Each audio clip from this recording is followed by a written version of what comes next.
While serving others, you're going to run into people who cry out for help. This video emphasizes that you can't recover without human connection, which requires going to meetings.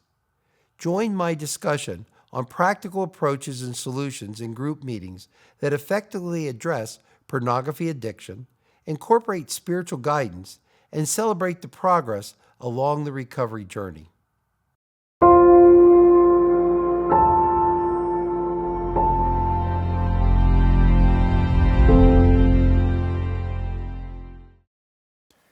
I am fully confident, as a result of you participating and watching this series of videos regarding pornography use, that you will want to help the people that you serve.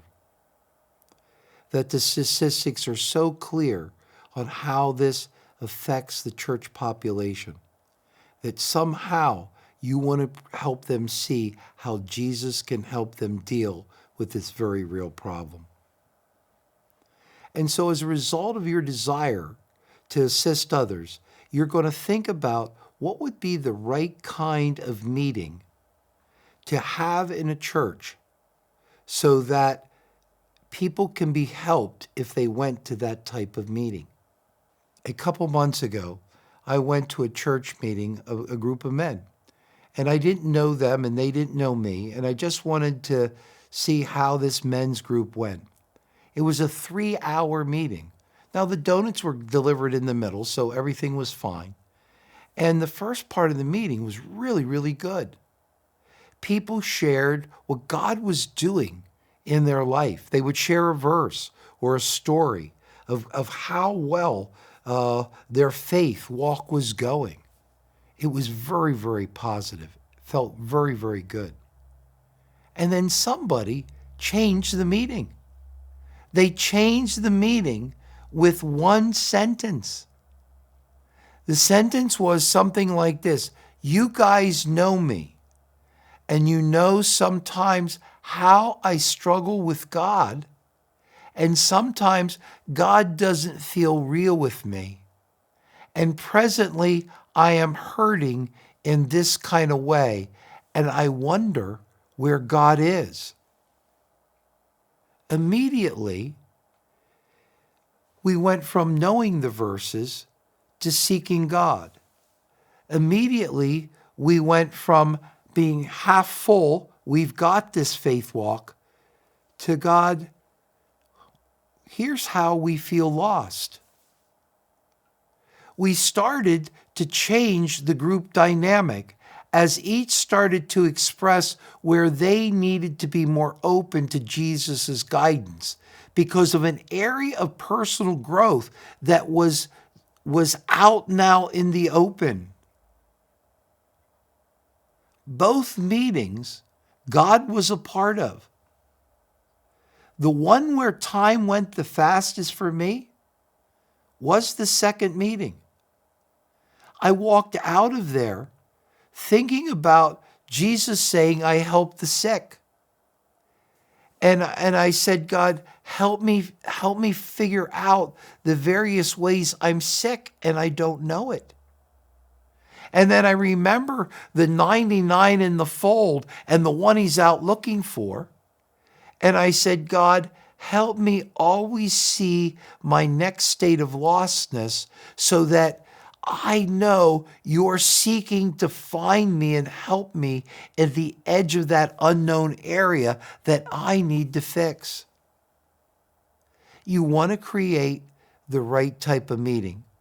And I'm going to just briefly go over a few areas that you may want to look at in creating the kind of meeting where people are free to be themselves and share what isn't right, instead of oftentimes how we begin our church meetings, which assuming everything should be right. The first thing is a good meeting includes some individuals who have practiced a program successfully so that the hope they have achieved is shared with others. You want to, if you're creating a meeting for pornography, have some individuals who will honestly describe their struggle and honestly have a history of being able to apply Jesus in ways that assist them. You want a program that has a specific set of disciplined approaches so that a new way of existing can counteract the old neuron pathways previously established. The 12-step program of recovery, various types of ways church utilize it, is a great program to look at in this regard. It points people to God. And secondly, it says another important thing, that the will is faulty and we can't do it on our own.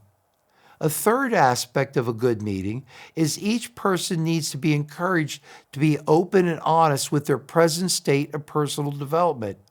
And they need to feel they're able to tell who they are in a non-judgmental environment. They need to learn to talk about what is going on within them before they immediately jump to pretending or being what can be. We have to start where we're at and allow God to take our growth forward.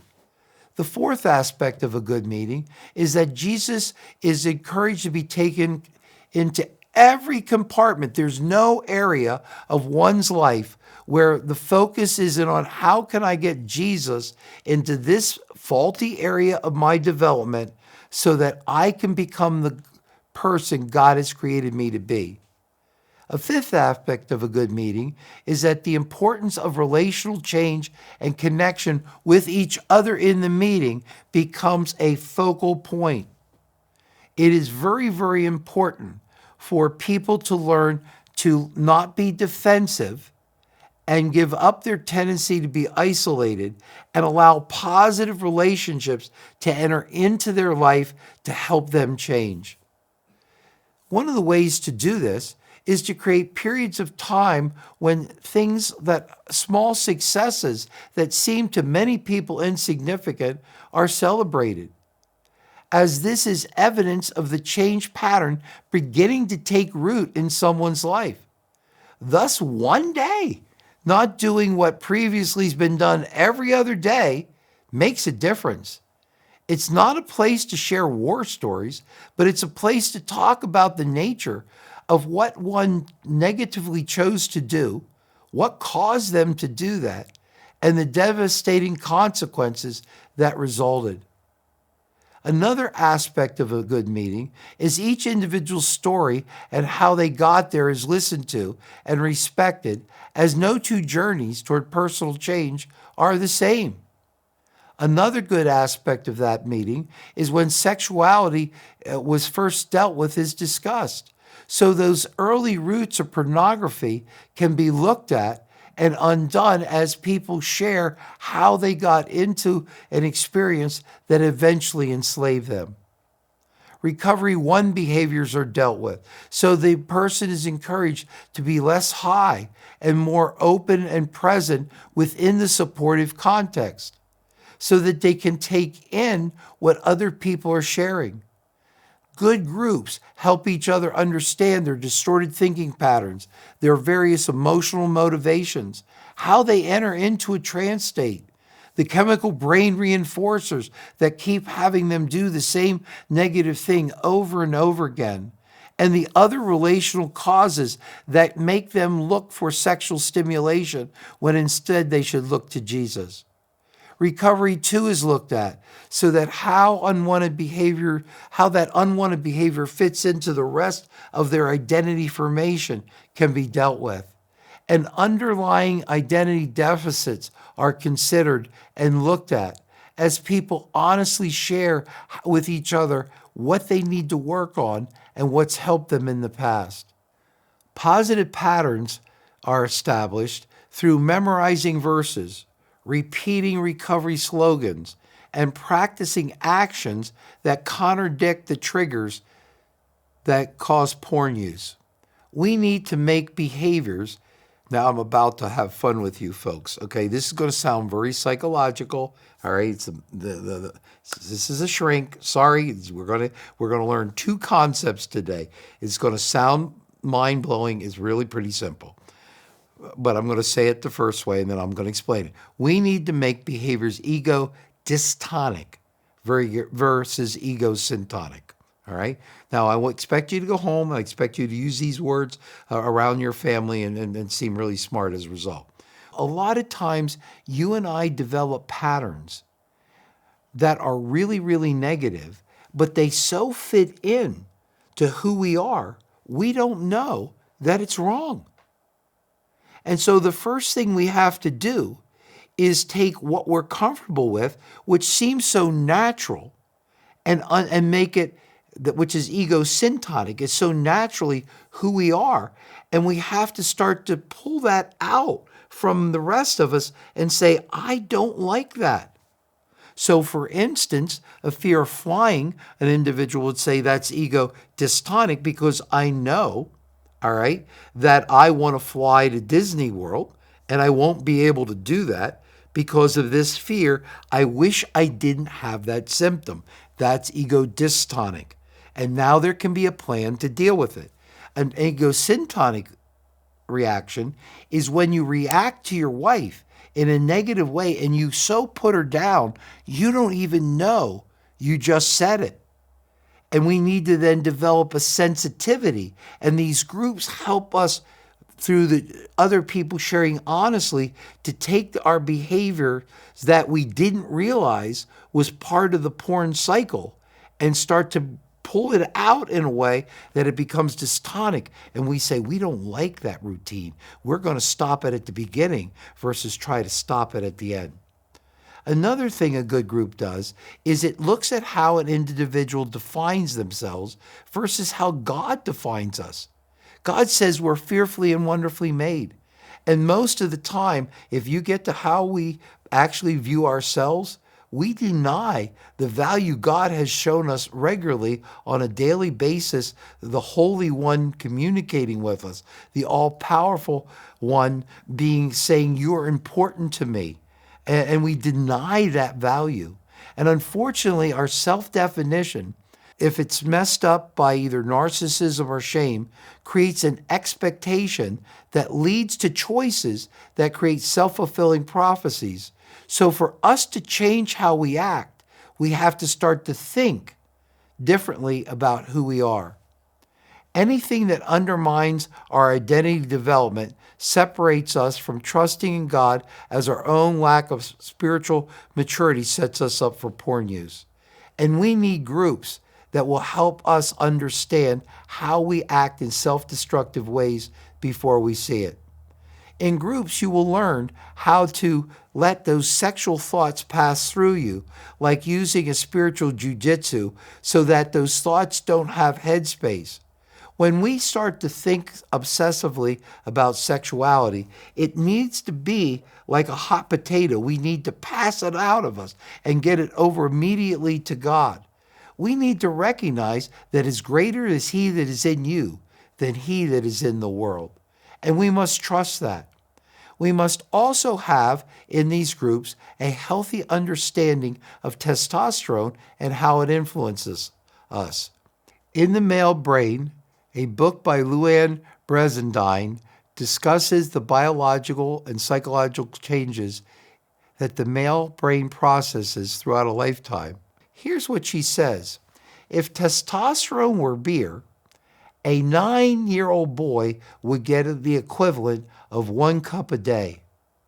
But by age 15, that young man would be equal to 2 gallons a day. This hormone is a powerhouse and raging through the male's whole body during these early years, influencing thoughts, emotions, and behaviors. We need to respect that and then recognize that God, through Christ, came and lived a life filled with 2 gallons of testosterone. And yet God has developed testosterone in males to make us His spiritual warriors so that we can better love those around us. And Jesus, being fully man and fully God, having 2 gallons, was able to rely on God the Father moment by moment.